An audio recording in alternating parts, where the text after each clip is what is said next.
Ladies and gentleman, ಕುರ್ಚಿಗಾಗಿ ದೆಹಲಿಯಲ್ಲಿ DCM DK Shivakumar ಕಾದು ಕುಳಿತಿದ್ದ. ಹೈಕಮಾಂಡ್ ಭೇಟಿ ಮಾಡಲಾಗದೆ ಡಿಕೆ ಒದ್ದಾಡ್ತಿದ್ದ. ಈ ನಡುವೆ ಸಚಿವ ಜಮೀರ್ ಅಹಮದ್ ಖಾನ್ ಹೈಕಮಾಂಡ್ನಿಂದ ಬುಲಾವ್ ಬಂದಿರೋದು ಕುತೂಹಲಕ್ಕೆ ಕಾರಣ ಆಗಿದೆ. ಅಷ್ಟಕ್ಕೂ ಸಚಿವ ಜಮೀರ್ಗೆ ಫೋನ್ ಮಾಡಿದ್ಯಾರು? ಏನಾಯ್ತು ಹಾಗಾದ್ರೆ? ಎಸ್ ವೀಕ್ಷಕರೇ, ನೆಲ ಜಲ ಭಾಷೆಗಾಗಿ ಪ್ರಾಮಾಣಿಕ ಪತ್ರಿಕೋದ್ಯಮ. ನೀವು ನೋಡ್ತಾ ಇದ್ದೀರಾ ಫೋಕಸ್ ಟಿವಿ. ನಾನು ಶಿವು ರಾನರಾಪುರ.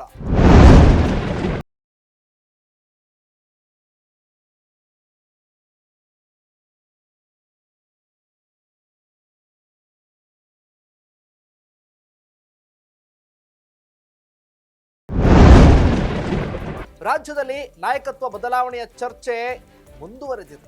ಆದರೆ ಸಿಎಂ ಸಿದ್ದರಾಮಯ್ಯ ಪಾಳ್ಯ ಈ ವಿಚಾರದಲ್ಲಿ ಎಲ್ಲರೂ ಕೂಡ ಮೌನಕ್ಕೆ ಒತ್ತು ಕೊಟ್ಟಿದ್ದಾರೆ.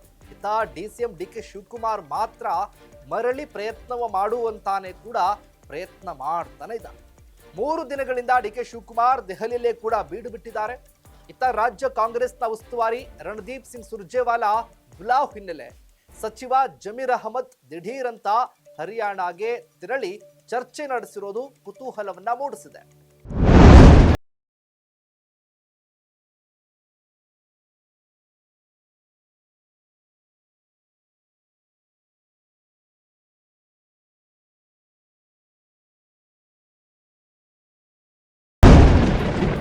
ಶನಿವಾರ ಹುಬ್ಬಳ್ಳಿಯಲ್ಲಿ ಸಚಿವ ಜಮೀರ್ ಅವರು ಹೈಕಮಾಂಡ್ ಬೀದಿ ದಾಸಯ್ಯನನ್ನ ಸಿಎಂ ಮಾಡಿದ್ರು ಒಪ್ಕೊಳ್ತೇವೆ ಅಂತ ಹೇಳಿದ್ರು.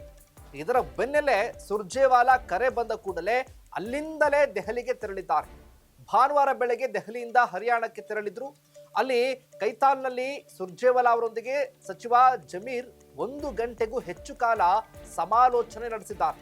ಆ ಬಳಿಕ ಜಮೀರ್ ವಾಪಸ್ ಆಗಿದ್ದಾರೆ. ಇಲ್ಲ, ನಾನು ಹೇಳ್ತಿಲ್ಲ, ನಮ್ಮ ಪಕ್ಷ ಹೈಕಮಾಂಡ್.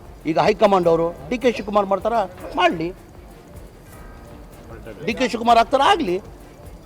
ಯಾರು ಬೇಕು ಬೀದಿಗೋ ದಾಸಯ್ಯ ಆಗಲಿ, ಹೈಕಮಾಂಡ್ ನಾವು ಒಪ್ಕೊಂತೀವಿ. ಸುರ್ಜೇವಾಲಾ ಅವರು ಜಮೀರ್ ಬಳಿ ಏನ್ ಮಾತನಾಡಿರಬಹುದು? ಕುರ್ಚಿ ಕದನದ ವಿಚಾರದ ಬಗ್ಗೆ ಚರ್ಚೆ ನಡೆದಿರಬಹುದಾ?